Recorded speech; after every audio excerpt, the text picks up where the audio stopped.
keep your family's eye healthy overall? How do you do that and juggle that? So I think, well, for me, it was how we started, right? So for my son, it was growing up knowing that we get our eyes checked. It's something that we do yearly. And then once they started, maybe my daughter had to wear glasses. Hers was every 6 months.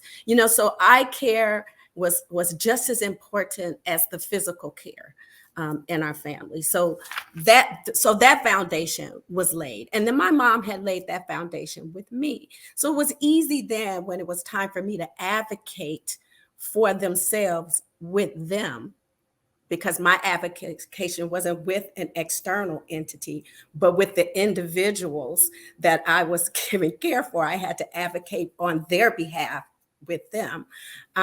Was the first thing was recognizing that they both were adults and respecting that. That my position, it was very different. It had changed from mom to counselor coach with my son, and I have to keep in mind that I'm daughter caregiver with my mother. So the first thing was to educate myself about what they were dealing with, what the doctors were saying, and then listening for what is not being said. Because what's not being said is usually what's not being done.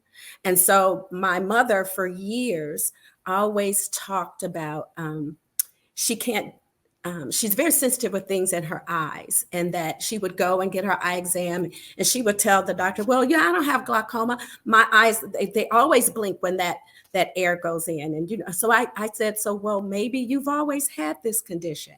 But for years she was in denial. She didn't have that. She didn't matter.